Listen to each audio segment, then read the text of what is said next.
हम साधारण जीवन अपनाए तो असाधारण विचार हमारे सुरक्षित हो जाएंगे भजन के लिए। यह तो सच्ची बात है। विलासिता का स्वयं का जीवन नहीं होना चाहिए। हमारे पास जो सुख सामग्री वो दूसरों के लिए है, अपने लिए जिससे कम खर्चे से काम चल जाए वैसे चलाना चाहिए। अपना जीवन बहुत ही सात्विक होना चाहिए। हम टूटी से उतना ही जल लेते हैं जितनी आवश्यकता होती है, उतने ही बिजली चलाना जितनी आवश्यकता, नहीं तो बल्ब बंद करके अगर प्रकाश से काम चल रहा है बाहरी तो बल्ब नहीं जलाना है।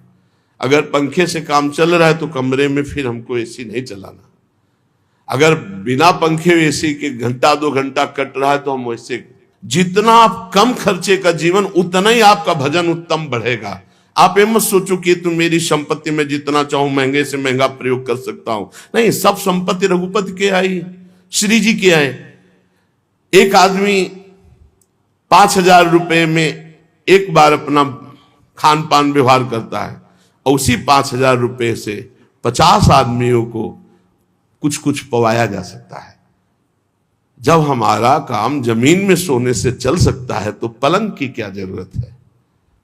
चलो भाई, पलंग में जब हमारा एक चद्दर बिछा के काम चल सकता है तो डनलप के गद्दे की जरूरत क्या है। भगवत मार्ग के हम प्रतीक है।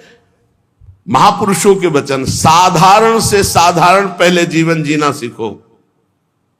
एक कुशासन और मार्किन के सिवा कोई नहीं बिछाए थे। एक कुशासन, कुश का आसन, उसके ऊपर मार्किन। साधारण तौर तरीके, अगर असाधारण भजन करना है तो हमारी बात मान लो। जितना रजोगुण बनवाओगे, जितना रजोगुण एकत्रित करोगे, उतने ही तुम्हारे भजन में बाधक होगी। मरोगे तो है, शरीर भी नष्ट होगा तुम्हारा और मकान भी दूसरे के हाथ लगेगा। काहे को समय बर्बाद कर रहे हो। अगर साधारण जीवन व्यतीत करते तो रोना आता, प्रभु मुझ गरीब, मुझ दीन पर कृपा कर दो। भगवान की प्राप्ति के लिए जबरदस्ती अपने राज्य को अपने पुत्र को दे करके महाराज मनु हरिताप गवन बन कीन्हा। आप वृंदावन आए हो, बहुत दैन्यता से जियो। आपके पास अर्थ है, भूखे प्यासे ऐसे लोगों को पवाओ, दूसरों की सेवा में लगाओ। संत सेवा, भगवंत सेवा, श्री जी को सुंदर सुंदर पोशाक, श्री जी को भोग लगा के बांट देना। उत्तम भोग लगाए मोर मरकट को सेवा।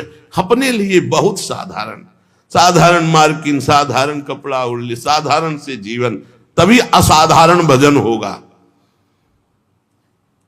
जितना आप अधिक खर्च करेंगे अपने शरीर के ऊपर, साधक बहुत ध्यान से सुने, चाहे गृहस्थ हो चाहे, आपका पैसा नहीं है, वो भगवान का है। आप उचित अपने ऊपर खर्चा करें, परिवार के सुख में लगावें, संसार के सुख में लगावें, गौ सेवा, संत सेवा, भगवत सेवा, अन्य अन्य में। अपने जीवन में बहुत कम खर्चा। आप अपने समय को अधिक से अधिक बचाकर भजन में लगाएं। यदि आपके पास बहुत अच्छी धन राशि आ चुकी है तो आपको अब ज्यादा जरूरत नहीं है, तो आप उसे लोक सेवा, भगवत सेवा में लगाते हुए हर समय भजन में लगिए। ज्यादा फैलाओ मत फैलाइए। सच्ची कहते, बहुत सावधानी की जरूरत, बहुत सावधानी। अरे चाहे आप जितना 3.5 हाथ का शरीर तुम्हारे हाथ से, उसको किसी एक कोने में पड़े रहना है। मार केवल बवाल रचे हो, अहंकार पुष्टता, मार रजोगुण की पुष्टता।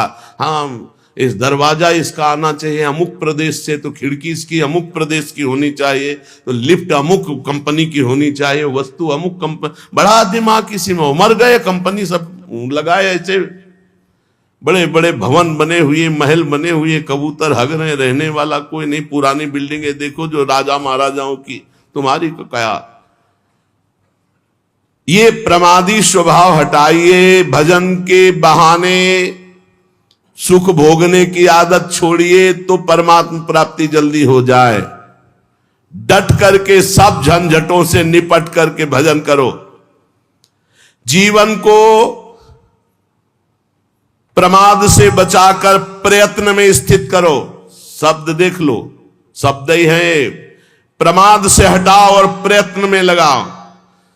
इतने माला भजन, इतना पाठ, इतना जाकर के राधा केल कुंज में करना, इतना एकांत में पाठ करना, ऐसे ऐसे अपनी दिनचर्या इतनी फिट कि उसको तोड़ना नहीं किसी भी स्थिति में।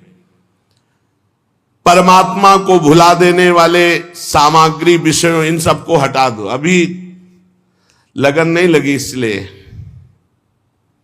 जहां तुम्हारा वास है वहां कोई भी ज्यादा भगवत विमुख करने वाली वस्तुएं अच्छी नहीं होनी चाहिए, बात ध्यान रख लो। जहां वास कर रहे हैं पूरे में राधा राधा राधा राधा राधा राधा राधा, गुरुदेव राधा वल्लभ, गुरुदेव राधा वल्लभ। जहां दृष्टि उनकी पोशाक, उनकी माला, उनके बस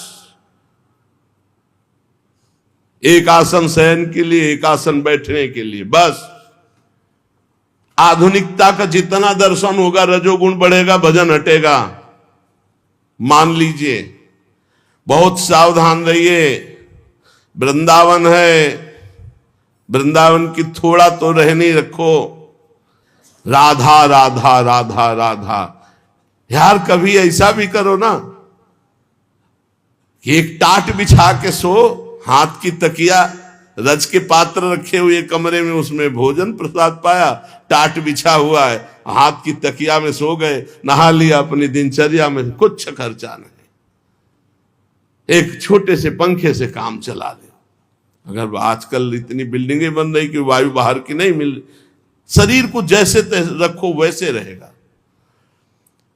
शरीर को जैसे रखो, वर्षों कभी बिजली नहीं रखी यही हित धाम में कटवा के, जैसे रखो। थोड़ी देर पसीना पसीना, जितनी नींद आनी आनी, उठ के बैठ गए, फिर मंत्र जो हमको सोने के लिए है। नींद को जितना ना आ जाए ना राधा राधा, आज नहीं आई तो कल आ जाएगी, कल नहीं तो परसों आ जाएगी। भजन तो हमारा हो रहा है।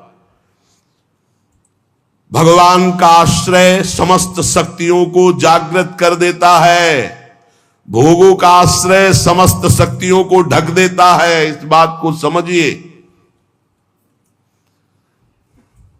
बहुत दुर्भाग्य है जो हमें सुविधा अच्छी लगे, बहुत दुर्भाग्य है, सच्ची मानिए। अंदर की स्थिति को तुम नहीं जानोगे, बाहर की बातें देखते हो। बड़ा दुर्भाग्य है जब सुविधा में भजन किया जाए, बड़ा सौभाग्य है जब असुविधा में भजन होता है। जो असुविधा में भजन किया महापुरुषों ने, वो सुविधा में, वो तो सुविधा भ्रम है, सुविधा भ्रम है। देखो, पूज्य श्री रघुनाथ दास गोस्वामी जी के पिता ने रसोईया, रुपया, सब व्यवस्था, सेवक जन भेजे कि अब जब जगन्नाथपुरी में ही रहेगा बेटा बाबा जी बन के, तो सारी सुविधाएं। अपने आप वैरागी को कोई शिक्षा नहीं देनी होती। एक दो दिन भोग बनाया, महाप्रभु चैतन्य देव को पवाया, फिर कहा कि जब हम भगवत मार्ग में चले तो मेरे प्रभु के द्वारा मेरा भरण पोषण होना चाहिए, ये पिता के द्वारा वैभव का नहीं। वापस कर दिया सब। और जगन्नाथ जी के सिंह पौर पर जो भिक्षुक जन हैं उनके बीच में खड़े हो गए। तो भिक्षुक जनों का तो अभ्यास था, दौड़ दौड़ के आगे लेते, वो गंभीरता से खड़े रहते। जब कोई उनकी तरफ देख कर दे देता तो वही पा लेते, ने रात दिन भजन करते। इस वृत्ति को भी ठीक नहीं समझा। फिर एक अन्य क्षेत्र से थोड़ा अन्य, इस वृत्ति को भी सुविधाजनक समझा। रात्रि में जो प्रसाद फेंक दिया जाता, गौएं भी नहीं पाती, वो उठाकर धोकर फिर पाते, रात दिन नाम जप। महाप्रभु चैतन्य देव जी को जब गोविंद जी के द्वारा पता लगा कि ऐसे रघुनाथ दास जी, तो चुपचाप रात्रि में गए और भोग लगा को पाना ही शुरू किया था कि ऐसे, और कहा इतना स्वादिष्ट अमृत जैसा भोग अकेले अकेले पाता है रघु, मुझको निमंत्रण नहीं दिया। अरे प्रभु आपके लायक नहीं, बोले यही तो अमृत है। महाप्रभु, भगवान का आश्रय समस्त शक्तियों को जागृत करता है और भोगों का आश्रय इस समस्त शक्तियों को ढक करके पाप ताप संताप उत्पन्न करता है। जो भगवान का आश्रय ले लेता है, भगवान उसके सारे दोषों को अपना दोष मान लेते हैं, सारे उसके अपराधों को स्वयं मिटा देते हैं। भगवान के बल के समान कोई बल नहीं, इसलिए उपासक को अपना बल नहीं, भगवान का बल का भरोसा रहकर निर्भय हो जाना चाहिए। थोड़ी रहनी सुधार लो, प्रभु थोड़ी रहनी सुधार लो, थोड़ा साधारण जीवन जियो तो असाधारण भजन होने लगे। ये सब ठीक नहीं। बाहर सच्ची कहते हैं कि दुर्भाग्य समझो जो सुविधाजनक जीवन जीकर भजन करना चाहते हैं, जो साफ सुविधाओं को ठुकरा करके, साफ वैभव है लेकिन बहुत अकिंचन जीवन जीते हैं, बलिहारी उनके जीवन की। भगवान जितनी रचना रचे उसका प्रतिक्षण परिवर्तन हो रहा है और नाश की तरफ जा रही है। शरीर से लेकर जो भी आप देख रहे हो, गोचर जहां लघु मनुजाई, सबका परिवर्तन हो रहा है, सब नाश की तरफ जा रहा है। ये क्षण ध्वंसी है, किसी भी क्षण में नष्ट हो सकता है। जो तुम देख रहे हो सब, यहां का मिलना संतोषजनक नहीं है। यहां व्यक्ति मिल जाना, वस्तु मिल जाना, स्थान मिल जाना, या कोई संतोषजनक नहीं, क्षणिक है, दुखद है। श्री भगवान पर विश्वास करके सर्व प्रकार से उनके ऊपर निर्भर होकर जो भजन करता है वो मंगल को प्राप्त होता है। क्षणभंगुर शरीर का क्या पता कब नाश हो जाए। भगवान की इच्छा से जो कुछ है उसी में संतुष्ट रहो। जो तुम्हारे पास है वो दूसरों की धरोहर है, तुम्हारी नहीं है। तुम कम से कम खर्चे में जीवन व्यतीत करो। इस नाट्यशाला में, जगत नाट्यशाला में भगवान के खेल को, सृजन पालन संहार, 3 खेल के रहस्य को जान करके खूब नाम जप करो। पता नहीं कल किसका आए कि ना आए। भगवान बहुत समीप है हमारे, उनसे अधिक समीप अन्य कोई भी नहीं है। उनका जितना चिंतन करोगे, उन्हें जितना अपने समीप देखोगे, उतना ही तुम परम सुखी होने लगोगे और भगवान तुम्हें दिखाई देने लगेंगे कि नजदीक है।